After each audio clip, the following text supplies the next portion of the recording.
What? If you're an average dude and you work in KFC and you ain't shit and you get a chick, you know what the problem with that is? That means your chick fucks average dudes. Bam. So now everybody's competition. Bam. That motherfucker at McDonald's. Why is everybody competition? But You hear what you said? Why is everybody competition? Woo! He doesn't want to have that conversation. Men more feminine and the women more masculine because we don't eat raw. The post-industrial economy doesn't care about male masculinity. One of the fundamental problems that I see in the manosphere, which is they know that they are talking to vulnerable men. And instead of extending this olive branch, the only thing that a lot of these men have the capability to do is, let me tell you how to get fit, let me tell you how to get women, let me tell you how to make money. Why does the manosphere exist? So, if you had been following Office Hours, you would know that last year I talked about the manosphere, actually. I talked about specifically the concept of high-value males, because at the time Kevin Samuels was still alive and he was the biggest name in the manosphere at the time. And in the year that had passed, like I said, so much has changed. Kevin Samuels passed. Andrew Tate has now risen to the top of the manosphere pyramid scheme, and I felt like I needed to revisit this. I felt like, especially with the explosion of Andrew Tate being this big figure who's been spending a lot of money on advertising and media, I figured I wanted to talk about it. But when I was thinking about it, I was like, all right, do I want to dive into all the juicy details about why Andrew Tate is problematic and blah, blah, blah, and, his abuse of women, his misogyny? Like, I could talk about that, right? But there's already so much discussion and already so much readily available information about that I feel like I'd be kind of regurgitating some things that people have already said beautifully. And so I wanted to actually take a step back and figure out, like, okay, so last year we didn't have Tate, we had Kevin Samuels. So what is the reason why this whole thing exists? What is the problem that is making the Andrew Tates and the Kevin Samuels explode? What is this force? And so I have a couple points that I want to go ahead and go over. So first off, I want to say that in terms of this question of, bringing back traditional men, because I think that is a big central point of the manosphere.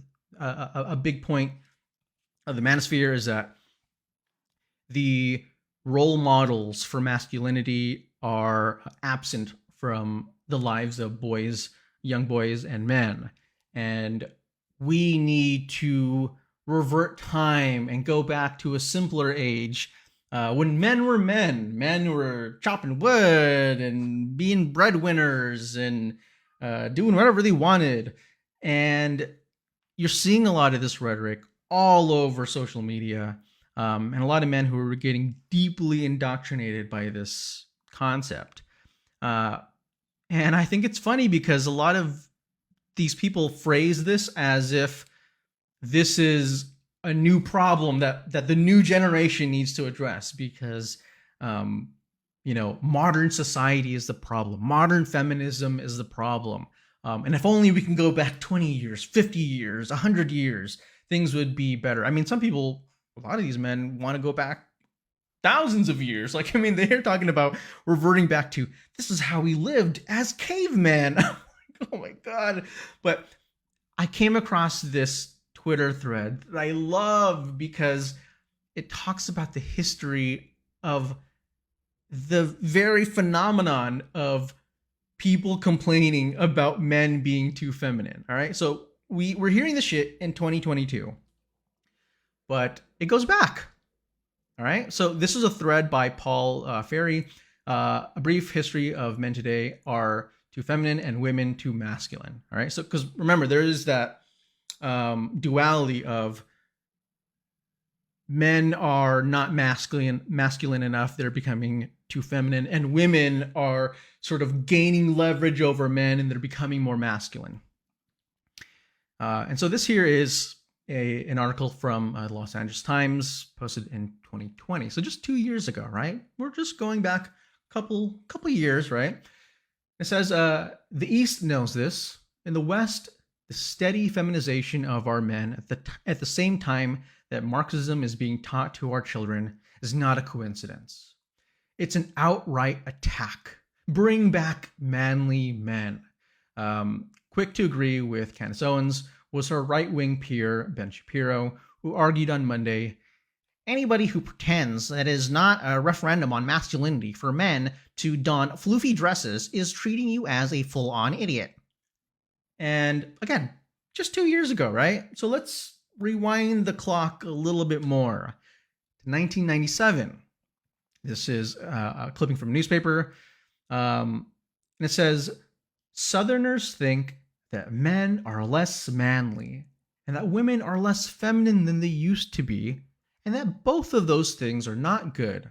So says a poll taken by the Institute of Research in Social Science. Right? So just, not too long ago, 1997. Let's go back a little bit more to 1984.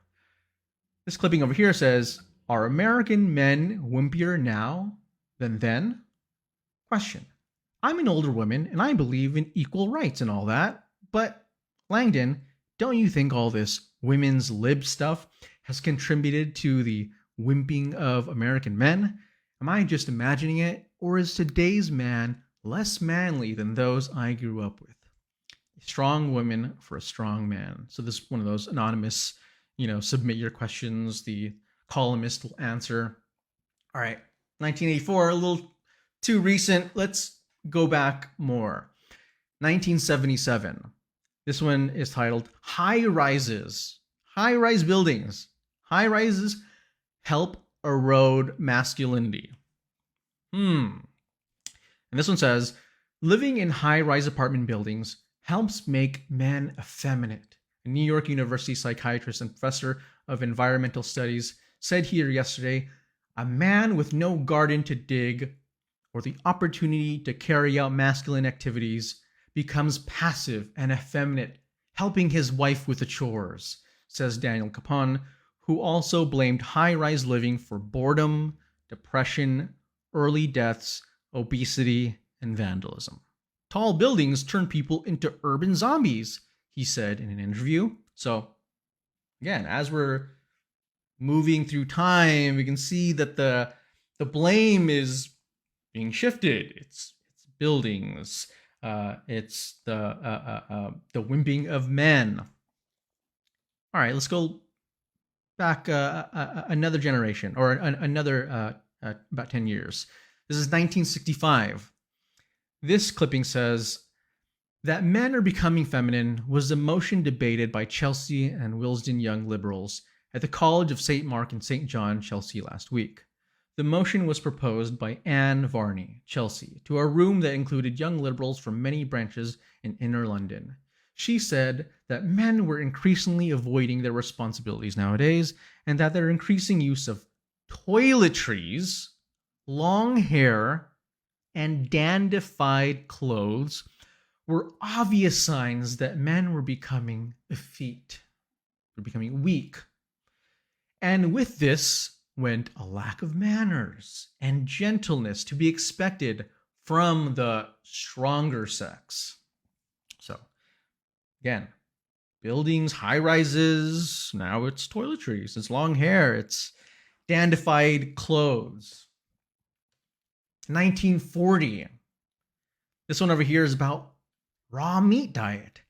The speaker maintained that the American people are getting less vigorous, the men more feminine, and the women more masculine because we don't eat raw meat. All right, so it's raw meat. What is it next time? All right, 1925. We'll go back even more. This one is titled Men Being Effeminate. I'm not going to read the whole thing, just this little section over here.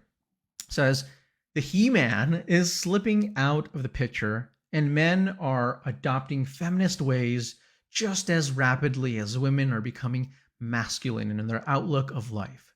Dr. Charles Grayshaw of NY University said today in a discussion of the social problems evolved because of the emancipation of women. To a great extent, man is to blame for the new order, Dr. Shaw believes, because he has changed his wardrobe.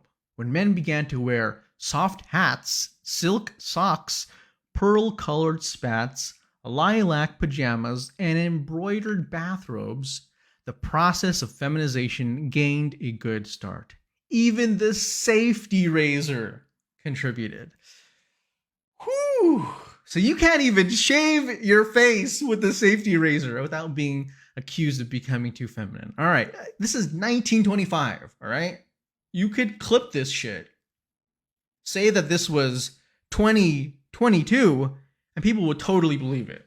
There would be so many red pill people who'd be like, yeah, all these people wearing these silk hats. You think it's just 1925? 1902, titled No Feminine Men Wanted. I noticed a certain style among young men in almost every locality, a style so repulsive and weak as to shock the intelligence of refined people, the hateful style of parting the hair in the middle. If we expect to cultivate strong manhood on American soil, we will miss it if we bring forth abundant crops of feminine men. One of the most sickening sensations that ever crept down my spinal column was caused by standing in the pulpit one Sunday night and counting 16 young heads with luxuriant growths all hanging down on either side. The whole 16 seemed to be perfect sapheads with no seriousness whatever.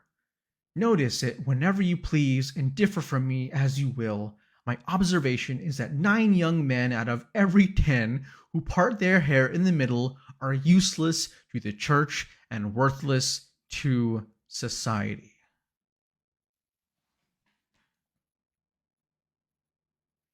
OMG. OMG. So you can't live in a high rise.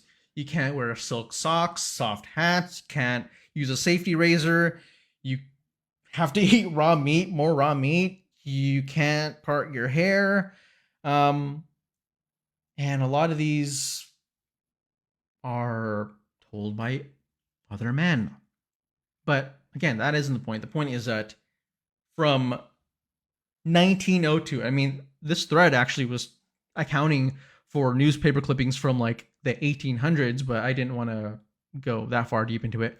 But from the 1800s till now, still telling the same shit, but the different excuses change. Now, that goes into another reason why I feel very strongly as to why, as of the last 20 years, this concept of masculinity has changed dramatically. And that's because our changing economy really threatens this traditional sense of masculinity. Before I jump to that, let me go ahead and see if we have any other comments. Russ Nomad, what's up? What's up? Hello. Good day to you. Kunin said, and then there's the I Want a Prehistoric Man racist musical you posted, which also expressed concerns about losing masculinity even back then. Mm-hmm. Oh, yeah. Yeah, I mean, like I said, there are magazines that will tell you from the 1800s about how to be, a better man, how to be the ideal man. And again, a lot of it goes hand in hand with capitalism, which we'll be chatting about. Conan also says, also remember that blue used to be for girls and pink used to be for boys. But even back then, the reasoning was for reinforcing the gender binary. But the fact that it could easily be flipped shows how easy it is to program and brainwash millions. Genevieve says, the way color gender theory switched always makes me giggle. Blue for the Virgin Mary, Pink is a lighter, powerful red. It's all such a gack. Wow. Restomat says they had me at lilac pajamas. Carlene says, sounds like the description of a dandy. And then Genevieve says, I love how toxic masculinity's binary line is man must grab things, forcibly uncomfortable and kind of gruff. Feminist is doing anything that isn't attached or taking care of someone else's care. Wow. All right, so let's talk about the economy and masculinity. So there is a really interesting book called Macho Men, written by Ray Williams, which is about how toxic masculinity harms us all and what to do about it. Because again, toxic masculinity, oftentimes, you know, these manosphere types will talk about toxic masculinity as if, you know, it is a non-issue, that, you know, there's no such thing as toxic masculinity. Masculinity isn't inherently toxic. And that is true. Like, you can have trans men who are masculine and not toxic. You can have, you know, any man be masculine and it not be inherently toxic. But I think when we're looking at the scale of how masculinity is expressed and performed, there are definitely ways that it can be toxic. And there's a really interesting point here in this book, talking about the way that capitalism has significantly shifted our senses of what masculinity is. It says here, some experts have proposed that the modern global post-industrial economy is more conducive to women than men.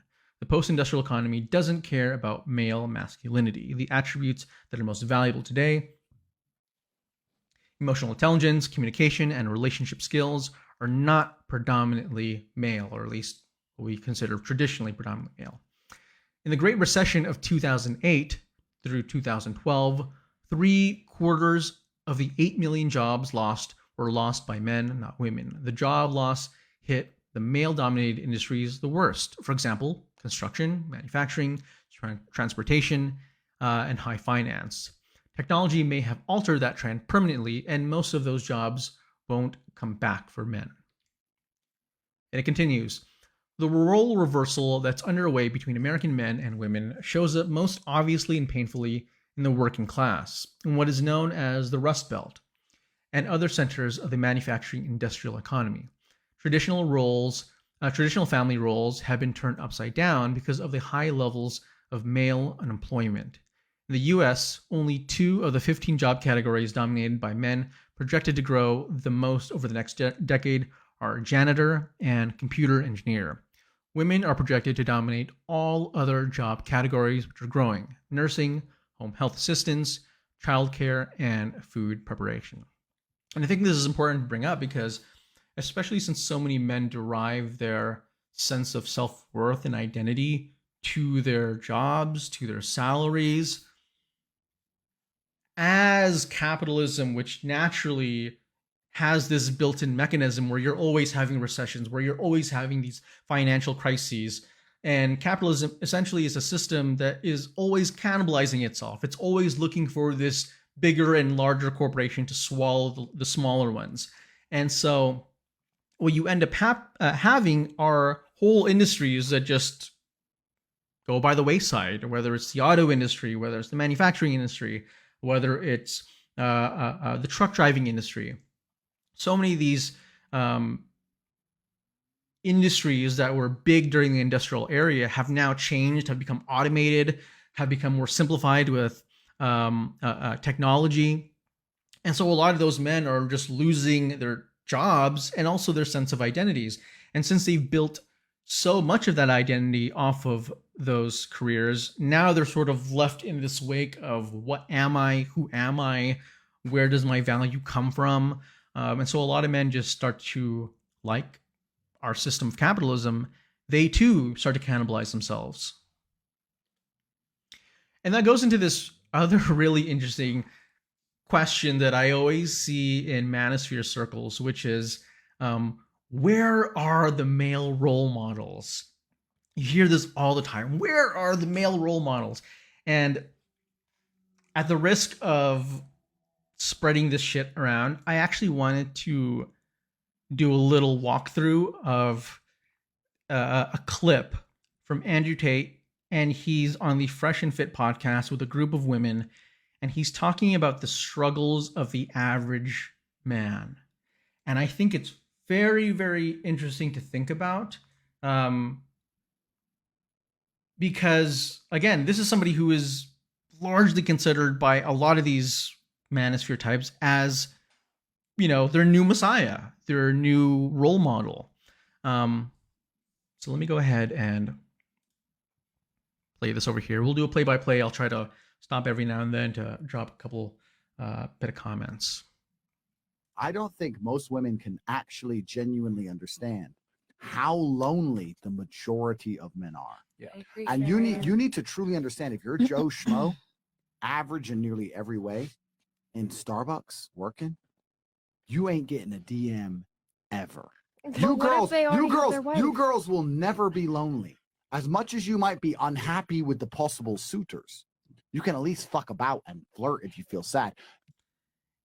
And even that, like, already we're not even a minute in, and he's already saying some bullshit. Like, I just love the way that a lot of these manosphere types will talk about the experiences of women as if it is this completely uniform thing where if you're a woman, you can easily just call up some man and get laid. And it is this completely myopic way of looking at the dating experiences of women, because a lot of these women have just as much trouble as men. A lot of these women who are ignored because they're targets of fat phobia or colorism or this type of misogyny. And so I always think it's really interesting how so many of these manosphere people paint this idea of this is how the world works. This is what happens in dating. And they make it seem as if this is the only way that you can date because these are just the laws of nature. These are the laws bound by our gender. Yeah, it's very limiting. Yeah. There are men out here in the world who have genuine loneliness. And I can prove this statistically. Why do you think it's all the And again, even that phrasing of there are some of these men who have genuine loneliness, because again, he still has this idea that women will never have it as hard as other men because any woman can easily just call up some desperate schmuck and get laid. men killing themselves compared to the women? But could we blame this on lack of communication? No, No. no, we're gonna blame That this. it's No, only no, no, no, men. no. Even that, her saying, can we blame it on a lack of communication? And I think it's funny because as you can see during this clip, there'll be moments where some of the women will interject and try to contest Andrew Tate, and they're actually saying something important, but he'll steamroll it because he knows that that's going to the nuance that he just doesn't have the width. He doesn't have the experience to really talk on, because communication really is important. And the way that he frames men's mental health as if it's completely attached to the fact that they're not getting DMs is so twisted, because again, that still positions men in this set of expectations where your self-worth is based purely on whether or not you can get laid, whether or not you're getting responses to your DMs. And so Andrew is the one who is confining. You can see, like, throughout the whole thing, he's the one who's constantly confining what a man should be. And you'll see that the other women are trying to expand, like, actually, no, like, I think this is okay. Like, this kind of a man is acceptable. But he is the one who's constantly closing it in. So I think it's just so funny when you're talking about role models and the need to have a diversity of role models when the people who a lot of these manosphere guys are looking to is someone who is just limiting their worldview. I'm just saying. I'm just asking. I'm just very curious. The men He's with telling you right now. the men with absolutely zero partners. Do you know what they try? They certainly try communication. They're trying. You're just ignoring their DMs. Thirsty. Trust me, they're trying communication. Yeah. The reason is that we have to understand we live in a world now, and we've always lived in a world where women have a natural inclination to align themselves with the top tier males. I can prove this to you. You see these chicks, they see a rapper in the club, they want to fuck with the rapper. Do you think they believe that rapper is loyal? No. No, they don't give a fuck. He's the Don. That's the game. It's always been the game. It still is the game. All right, so let's pause that real quick, because what I always feel is so interesting is the whole philosophy that a lot of these men have when they talk about the game. You know, they all have this different sense of game, and it is always fascinating to know, what are the rules to this game? How does one win in this game? How does one lose in this game? Because even in this little scenario of his where he's talking about, you know, women always wanting to date top tier men, again, it starts to, like, he tries to have these conversations of this, oh, this is just how the world is. This is natural. This is what it's naturally like for women. And yet he's talking about women just wanting to, you know, they'll trade their loving husband if they can get a chance to sleep with a wealthy rapper. Like, and it's funny because it's almost speaking more to their insecurity, that they feel like they're always going to be replaced, that they feel that they're always going to be one-upped by a stronger, richer, more successful man. And the fact that they're always talking about it like this, as if no man has inherent value, and that they're all easily replaced, and that women are all easily thinking of replacing their men. It's like, it's so limiting, and I could see why a lot of men fall for this shit and then get burnt out. It seems simple, right?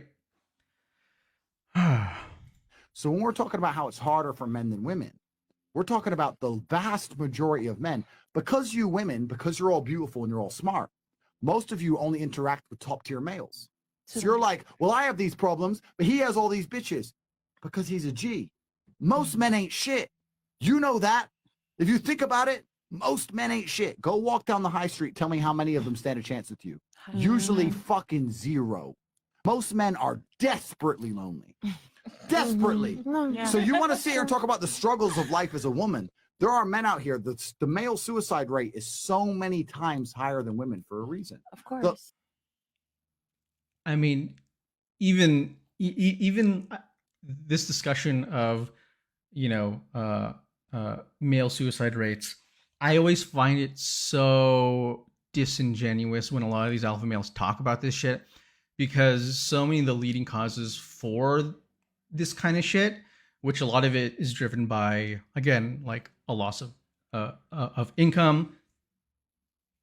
It could be, you know, having a disability, aging, whatever. There are a lot of really deep issues that contribute to why a lot of men complete suicide, and yet you will never hear them acknowledge that any of that shit is valid.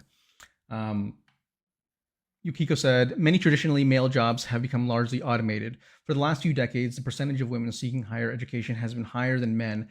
Women will be making more money than men, occupying more managerial positions. Russ says it is also pseudo-intellectual. Kunin says, what about disabled women or large women or women who don't exactly fit the expectations of a white supremacist, gender binary, colonial tropes? 100%. And you can see this because so many of these, you know, manosphere types, again, if you want to talk about Kevin Samuels, you know, like he was infamous for the way that he would try to rate women and call women low value for the most ridiculous shit. Neil says, loneliness is an issue, but these manosphere people treat it like it's oppression. Kenny says, when a man refers to himself as a man and a grown-ass woman as a girl, yuck. Just the disconnect in those words alone makes my blood boil. Neil says, in addition, women have to deal with the possibility of facing violence when dating. Yeah, exactly. Like there's so many other ways that women are also their lives are in danger constantly at work, in their own homes, and that isn't even anything to say about how dangerous it is for a lot of women to date. And so for a lot of men to parade around men's mental health and suicide as if that is the main reason why our mental health is more important, it's like so disgusting. All right, go ahead and play. Life as an average man is brutally depressing. Mhm. And I'll tell you something. I don't consider myself an average man. I'm a very successful man, right? I have a few genetic gifts. I've worked very hard. I have financial, not gifts. I worked for them, right? I've got accolades. I've got everything, right? My life's great. But life as an average man, Joe Schmo, is literally fucking horrible. And I don't think most women understand this, because you know what the biggest problem about being an average dude is? What? If you're an average dude and you work in KFC and you ain't shit and you get a chick, you know what the problem with that is? That means your chick fucks average dudes. Bam. So now everybody's competition. Bam. That motherfucker at McDonald's. Why is everybody competition? You hear what you said? Why is everybody competition? Woo! He doesn't want to have that conversation because I'm sure that a lot of you have met dudes who've said shit like, I can get any woman anytime, anywhere. You know, just give me a phone number. I can pick her up. Any woman. And it's this idea that every woman is fair game. Every man is my competition. And again, this is just the mental prison that so many of these dudes put themselves in, where they become so guarded that they feel like every woman is out to cheat on them. Every man is out there to steal his partner. And it just, yeah. Neil says, also the factor that when men commit suicide, they often use more violent means. Women attempt suicide more. Quinn says, it's indeed the sex version of capitalism. Genevieve says, ooh, yes, the fear of replaceables. Oh my gosh, what a true point. It's a sex version of capitalism. Damn, you blew my mind. Woo. All right, let's keep playing. But you would have to stay within What your if she's standards. in love Can with you agree and you're in that? love with her? Because why would someone go above their standards or less tell you, than if they I'm gonna don't tell you. deserve that? I'm going to tell you. Again, they are expanding the conversation. They're trying to show you that actually, no, not all men are your competition. Actually, no, there are some women who will love you and appreciate you for you. But he continuously tries to correct them and say, no, that's not how it works. This is how it works. Again, the men who are listening to this, because this is the Fresh and Fit podcast, so the audience is a bunch of dudes. They're listening to this and they're thinking to themselves, oh, those women, they don't know what they're talking about. Oh my God, Tate, go correct them. Go tell them how it is. And so they're completely getting indoctrinated by this bullshit when a lot of these women are genuinely telling some honestly good feedback. When you're a big G, you're hard to replace. Of course. But if you're literally Joe Schmo, I agree. it's unfortunate, but it's true. You're relatively easy to replace. But there It's are unfortunate. women in that. There's women who will take I think you and that fully Complete. accept Okay, you. so let me change the paradigm narrow so maybe you understand what I'm See? Oh my God. I always love it. A lot of these Manosphere dudes love, oh my God, they love themselves a little microcosm of a little scenario that they want to cook up just so they can create the result they want. Like the women are saying, look, you know, what if she loves you? What if she takes you as you are? He doesn't want to have that discussion. This discussion that he wants to have is that, again, you women have it easy. It's hard to be a man, especially if you're a man who ain't shit. saying. Okay. please, my dear, of all the things I am, the last is narrow-minded. All Please listen. If you have Joe Schmo and his chick, Joe Schmo gets 0 DMs a year and possibly 1 chick a year who might talk to him. His average ass chick, her inbox is still full. Bam. All right. One, I definitely do agree that there are a lot of men who don't get any DMs. They don't have any luck romantically. And it is sad. But I think that it's a lot more complicated than just saying, oh, it's because you work at KFC and you drive a shitty car. Like it, and again, this is another attempt at a lot of Manosphere people to oversimplify the situation because they don't want to talk about, as what one of those women was saying, what about communication?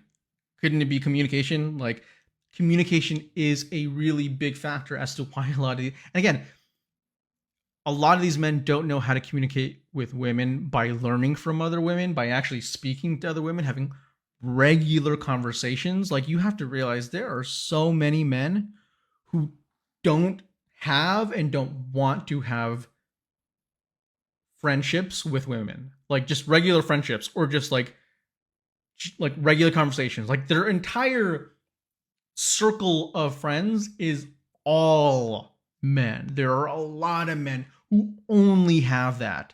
And so they are walking through life from being a kid to an adult, not knowing how to actually just have a regular conversation without either thinking, oh, is she hot? Can I hit on her? Or, oh, she's ugly, I don't want to talk to her. Like, there's some guys who don't talk to women that they don't find attractive. They don't show any respect to women that they don't find attractive.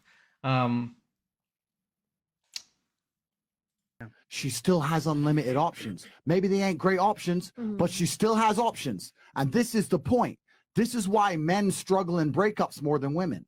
How many times have you been with a guy and after the breakup, he's blowing up your phone? Do you know why? Because you can go out to the club the same day and get a new guy. Even though that guy was still a cool dude, he's going to be lonely for months now. That's why he's blowing up your phone. It is harder as a man. It's a harder game as a man from head to toe. It always has been. But like what was mentioned earlier, even that concept of it's more difficult, it's harder to do this, that's so relative because it's also harder for women to date and have to be concerned about their physical health. Like, men don't have to worry about that in the same level and degree that women do at all. Like, you don't have stories of men going to meet women that they've met on Tinder and worrying about, oh, do I need to have a self defense weapon in my pocket? Do I need to make sure that I call my friends to make sure that if I'm not home by this time that someone calls the police because I might be missing? Like, there are so many women who, when they go out to date, they have full on ABC game plans of what happens if something goes bad. But a lot of men don't even have plan A because that doesn't happen as much. I'm not saying that men can't be assaulted or abused on a date, but he's completely blowing this idea out of the water of the main reason why men have it worse is because they're not getting DMs, which is, again, super limiting, super unintelligent. Conan says, even in that scenario, he doesn't analyze the power structures and systemic oppression that makes some women feel safer with someone in power rather than average Joe, as he calls it.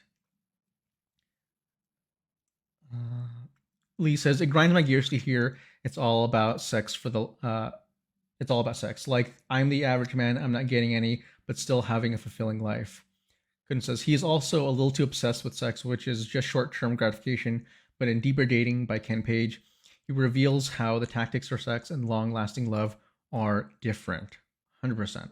Carling says, some men really don't know how to talk to women. At all. At all. I mean, jeez.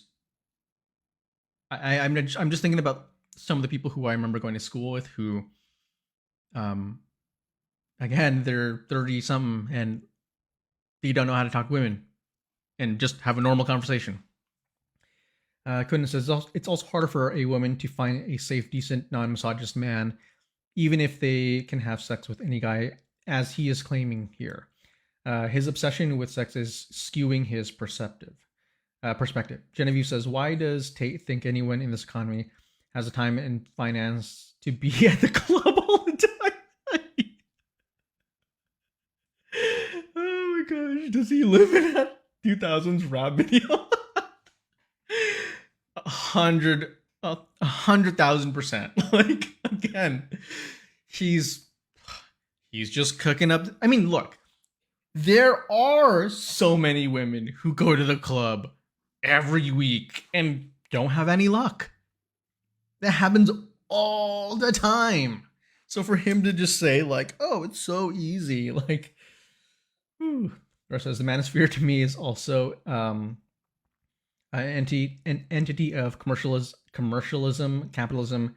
Hate is peddled the same way. This ideology, especially common among young online gamers. The mouthpieces of the sphere know their ideology doesn't work for most followers, and that is part of the chase, preying on illness. Ooh. That's not necessarily a bad thing. I'm not saying it shouldn't be. You women are the prize. Fantastic. Good. You're the one who can have the babies. Great thing. But when we're sitting here talking about, oh, it's hard as a chick, it is 1,000 times harder for men. And we're talking about G's of the game. If I were to sit here and send 100 DMs, right? I've got a few followers. I got cars, money all over my page. Hundreds of thousands of followers. I got a blue tick, right?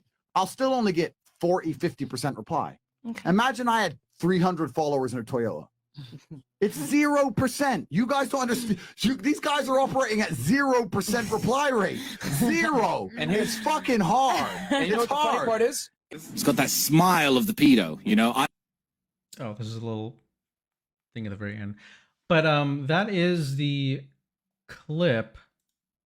And so going back on the idea of male role models, as I was saying before, there's this constant question of where are the male role models?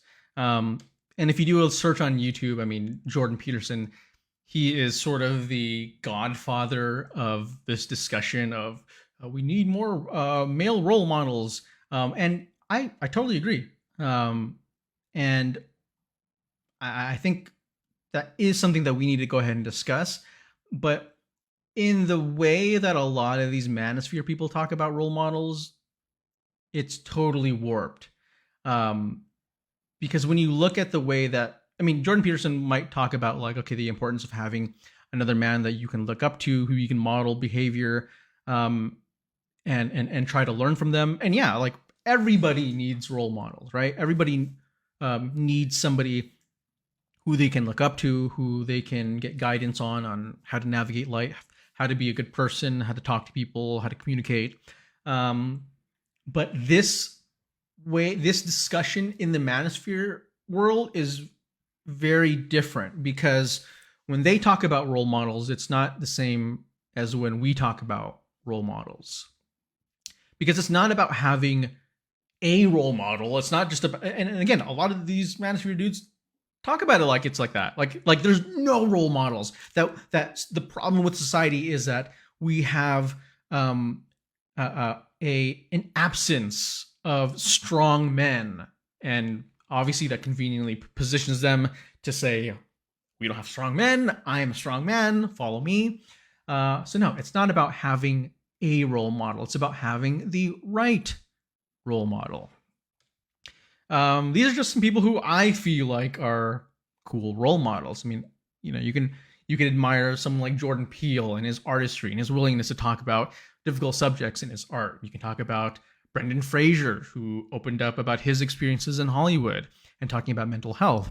You can talk about Colin Kaepernick as somebody who is an idol who has taken tremendous steps towards the visibility of Black Lives Matter. You can talk about someone like even Daigo Umihara, who is a professional Street Fighter esports player who is totally badass and who wrote a book and who's really influential in the scene. You can talk about Bernie Sanders. You can talk about Muhammad Ali, who's taken a stand for civil rights. So there are so many men who have amazing qualities that you can look up to, that you can talk about, but you never hear this diversity in these different types of men. And again, these are just cis male role models. Like, a role model doesn't even have to be a dude, you know? It doesn't have to be a cis man. Like, you can have role models in whoever. But again, unfortunately, similar to the conversation that we were listening to with Andrew Tate, where he was constantly closing, constantly confining the ideas and the experiences of men, the same happens to the Manosphere, where they talk about role models, but they ignore these ones, and they think that these are the only role models that exist, that the role models that you should be looking up to are the ones who are filthy rich, the ones who are super ripped, the ones who are talking about, oh, I was, banging this chick on Friday and this other one on Saturday. A lot of these men have very conservative views. A lot of them are transphobic or racist or straight up white supremacists, or they're just big time capitalist shills. Or some of them are sort of less politically charged, but a lot of their mentalities are just as sort of backwards, kind of like Liver King. You have people like Dan Bilzerian, who his whole entire brand was him being the dude with the overly manicured beard, taking photos of himself in his mansion with guns and naked women. And so too many guys see this as the only view of what a male role model is. And so I think it's just really interesting because, the conversation of male role models, obviously the most impactful role model will be the one who is in your home, the one who is your father, your brother, your uncles, your friends. And unfortunately, we have generations of people who grew up without fathers, who didn't have that role model to look up to. And so for so many men, media has played the surrogate role of the father. And so a lot of men grew up listening to Tony Robbins, listening to Robert Kiyosaki, listening to Jordan Peterson, gaining their sense of masculinity, gaining their sense of identity, gaining their sense of self-worth through these men who were constantly trying to narrow what it means to be a man, what it means to be masculine. And ultimately, you have this issue of just there are role models. There's plenty of them, but unfortunately, a lot of right-wingers, a lot of manosphere types have a very limited view of which ones are valid. All right, we'll jump into the next one over here. Carlene says, and not every woman keeps their DMs open. A lot of us like to keep the creeps away. The last thing we want to do is put some poor guy on blast for creepy, needy DMs. Oh, 100%. Like, there are, I feel like Tate completely ignores the safety aspect and the actual logistical day-to-day aspect of what it means to be a woman dating, and that it's not just this light switch that you're like, oh, if I'm not interested, I don't have to talk to anybody, but the minute my DMs are open, I can just get whoever, whenever. Yeah. Kundan says, even if what he's saying is true, why is it harder for men? Who made it harder? Men themselves who created an unsafe system that put so many women on guard. 1000%. Like, a lot of men talk about, why aren't men talking about mental health? Why aren't men talking about... Dude, you're not talking about it. You're the ones not talking about it.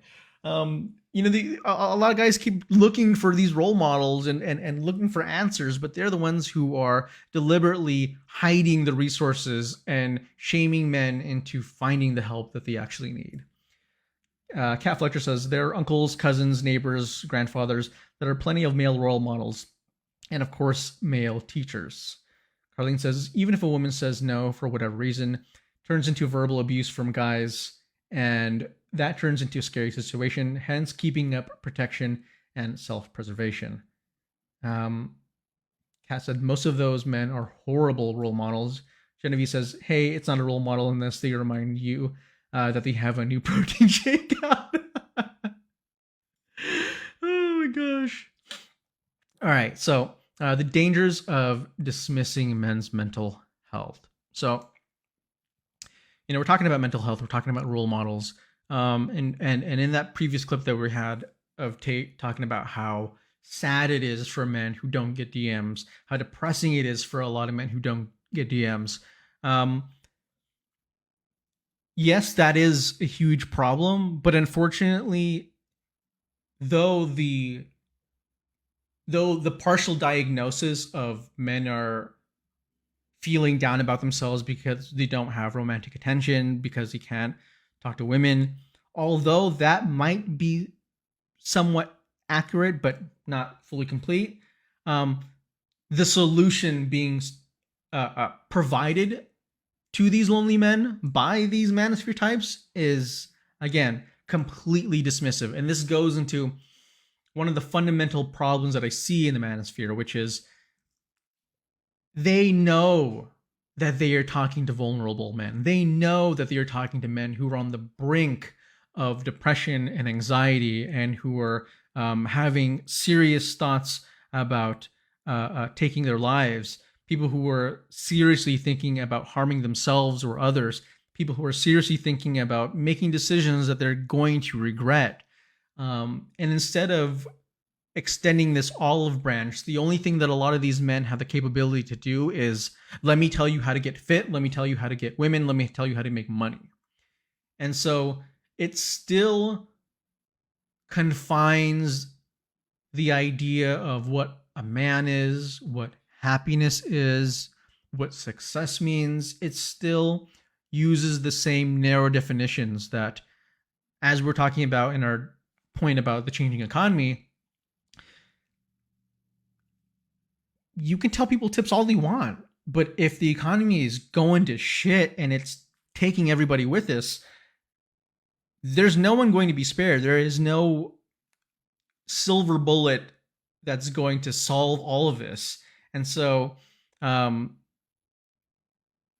in this dismissal of mental health, I wanted to show you this little statistic about how when a group of women and men were asked, do you agree with the following statements about mental health? This first one over here says, we need to adopt a far more tolerant attitude towards people with mental illness in our society. 74% of men said they agree, and 83% of women said they agree. Mental illness is an illness like any other. 68% of men agree, 75% of women agree. Seeing a mental health professional is a sign of strength. Only 62% of males agree, but 74% of women do agree. And then this one over here, which I think is probably one of the most important ones, is seeing a mental health professional is a sign of weakness. 13% of men agree, only 3% of women agree. And so going back on this idea of having the diagnosis wrong but providing the wrong solution, you're not going to see these manosphere types suggest therapy. You're not going to see these manosphere types talk about, well, you need to speak to a professional, you need to actually reach out to community and get help. All of it is about grinding. All of it is about solving the problem from within. All of it is about the cannibalization of yourself in order to grow and reach your higher level. And so there's this book called The Incel Rebellion, The Rise of the Manosphere and the Virtual War Against Women, published in 2021. And there's a really interesting section over here. It says, what makes this particular strain of content creation so insidious is how it's packaged. Most often as self-help, most often as self-help for men who are struggling with real issues. Point that out. It's packaged as self-help for men who are struggling with real issues. So again, I know I keep reverting back to the Tate video, but he was right in diagnosing that a lot of men feel like their life is shit, that a lot of men attribute this because they have a low-paying job, because they don't have any romantic partners. But his rationalization of that is totally distorted. But it continues. It says, on the surface, there's that appreciation of genuine problems that the men suffer in society, but these communities are not about support. They are more concerned with creating this common enemy of women, society, and progressiveness. Instead, they're taught to self-loathe, hate women, and blame women and broader society for it. And this is essentially is the move. You have a lot of these manosphere types who are properly reaching out to the right young men on the right platforms, but they are saying all of the wrong things. They have so much reach. They're able to tap into the fact that, oh, you're young, you're insecure, you've been bullied. Like, I mean, even the bullying part, shockingly consistent among so many of these manosphere types who are like, yeah, I grew up getting bullied. People used to beat me up, and then I started changing my workout routine, and I got fit, and I started banging all these women, and then now my life is great. And again, you can tell that they're using their own lives as a sort of proof of concept that, this is why you should buy my course. This is why you should listen to me. And it's sad because so many of those men do need help. So many of these men do need to be listened to, but unfortunately, the only person who's listening to them and really paying attention to them and connecting and resonating with them has deeply toxic views. This is a tweet that Tate made in 2017. Depression isn't real. You feel sad. You move on. You will always be depressed if your life is depressing. Change it. That's the solution. Oh, Andrew Tate, I'm depressed. A lot of things have happened in my life. I lost my job. I lost my family. I am on the brink of losing my home. What do I do? Change it. You feel sad. Move on. So you see, like, even when the messiah of the manosphere emerges, and you have the opportunity to talk to him about depression and mental health, it's completely written off. And he also posted this one over here. Depression is not something you catch from the sky. Take responsibility for yourself and your life. Push forward and it's gone. Fact. He's not the only one who feels this way. Again, going back to that statistic of so many men who just see the acknowledgement of mental health as a weakness, it doesn't bode well for people like L.A. Rogers, who went on a shooting spree and killed a bunch of women students because he felt bitter that he wasn't getting DMs. He felt bitter that he wasn't getting laid, and that other men who were inferior to him were getting all the attention. And so Elliot Rogers is a byproduct of what happens when you have people with real problems being given the solution cooked up by people like Andrew Tate. It's volatile. It's violent. And that brings me to my last point over here, which is the manosphere economy. Because in asking the question of why the manosphere exists, we talked about the fact that, one, it has existed for a very long time. This idea of, we need to bring back the old type of men. This over 100 years. Over 100 years, this trend has been around. It's also there because of the economy, because as capitalism shifts, which industries pop off, which ones are thriving, which careers are hot, as that changes from generation to generation, tons of men and women will be left out of the job market. They will become unhoused. They will lose their sense of identity, lose that sense of standard of living. And so you'll always have just this constant flow of men who feel like things need to go back to the way that they used to be. and it's highly dictated by capitalism. And now I want to go ahead and talk about the fact that these manosphere types are identifying the right problem that's grounded in what's actually happening in the economy. And they, instead of, again, either suggesting therapy, which, you know, obviously they can't benefit from this because none of them either believe in mental health or they aren't mental health experts. This is what leaves the door wide open for the manosphere economy. Because again, you identify the problem. What is the solution? This is the solution. The solution is to buy this, buy that, join this, do that. And I'll go into this. Let me go ahead and just read some of the comments that just jumped in. The difference is that men like Colin Kaepernick and Bernie Sanders are living their own lives, doing their own thing. They're not pitching or auditioning themselves as role models. It's like if you have to self-proclaim yourself as a role model, you are probably not it, especially if that's your whole thing or the only thing and your entire identity is wrapped around it. 100%. Carlene says, even when strong men come out and discuss their mental health issues, they are shamed as being weak and crybabies. Yep. Neil says, toxic masculinity in a nutshell. Gym bro culture is a result of fix yourself from within. Oh, yeah. Oh, yeah. Kunin says, exactly. Instead of holding capitalism, colonialism, and he or she accountable, it's misplaced blame.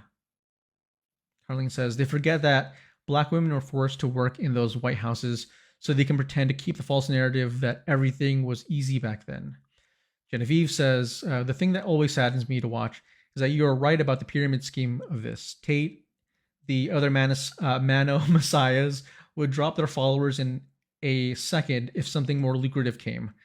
They believe community love is something you hoard, not feel gratitude for. Wow. And that's what I learned in learning about the whole manosphere economy. You know,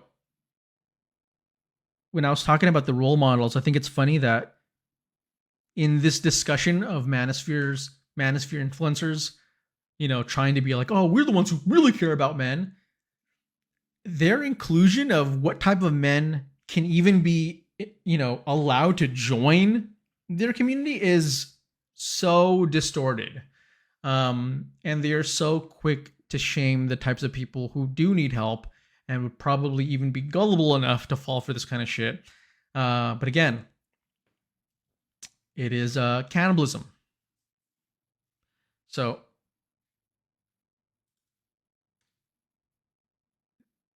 in terms of the manosphere economy, obviously the person of the day that we've been talking about is Andrew Tate.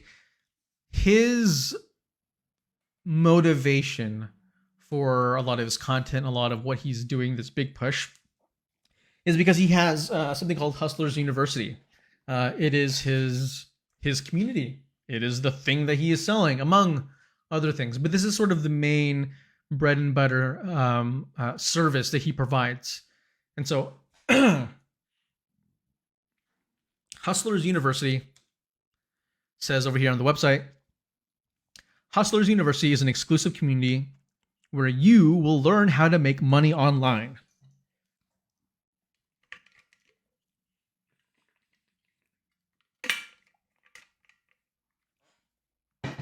Get full walkthroughs, lesson plans, and the complete guide to 18 different methods of modern wealth creation, including e-commerce, freelancing, copywriting, sales, marketing, personal finance, stocks, crypto, and more. Created by self-made millionaire Andrew Tate and led by his expert and proven professors in their respective fields. Lock in your price of just $49.99 by signing up today. All right, so I looked into Hustlers University, and there are a lot of people who join Hustlers University. You know what Hustlers University is? When you actually enroll and you pay the $49.99 a month to sign up, Get this. You get access to a luxurious Discord channel where you can just see posts from people who talk about finance and crypto and copywriting and e-commerce and Amazon dropshipping, which is so hilarious because you can join other dropshipping and copywriting communities. Shit, I could teach you copywriting. And so all he's doing is convincing a lot of dudes, hey, you can make a lot of money. And look, you can make money from dropshipping. You can make money by flipping. You can make money through real estate. You can make money through Bitcoin. But how likely are you to make money? How much money are you able to make? How consistent and reliable is that money? How ethical and legit is that money? That's a different question. But because he has this group of, he has like 19 teachers all splitting, $49.99 a month from your subscription. Because of that, he's able to sell this Hustlers University. So this is what he does. But this is Andrew Tate's product, his service that he offers. But Fresh and Fit has their own. They have High Value Academy to level up your game so you can talk to women and level up your life. I'm curious to know how exactly he can change our lives. And I guess they're also talking about fitness because I guess one of the hosts, he works out a lot. There's also DMs on demand. You can pay $697 to learn about how to use social media to get what you want out of life, women, like-minded individuals, and potential business partners. What you want out of life. Cool. He also can sell you on teeth whitening if that's what you're interested in. And there's also Manosphere soap because, that is the cure for feminism and how to bring back traditional masculinity, but not traditional to the 1920s people who didn't like soft socks, because obviously this would be too feminine for them. And then there's also this. You have conventions, you have online courses, you have whole communities. This is the 22 convention where you can learn how to make women great again, hosted by a panel of 98% dudes. And there's also, again, cryptocurrency, which is probably the recent biggest scam. That, again, similar to what Genevieve had said about how as soon as there's an opportunity to make more money, a lot of these Manosphere types will totally stab the backs of their audience members. And you can see this in the way that some of those Manosphere types did pump and dumps, where they said, hey, everybody invest in this Bitcoin. It's going to blow up. It's great. Everybody put your money in. Everybody dumped all their money, and then they pulled the rug and took all of it for themselves. And so this happens. It's happened enough. And a lot of guys just, you don't learn. But there's a lot of money to be made. A lot of money to be made in the Manosphere. And unfortunately, the way that all of it is structured, all of it goes to these guys. A lot of them, even though they tell you that you can make a lot of money, you can see videos of people who try to go to Andrew Tate's Hustlers University, spend hundreds of dollars only to make a profit of not even a profit, but there's one guy who tried to sell stuff on Amazon that he learned through Andrew Tate. He spent $400 and he ended up only making $200.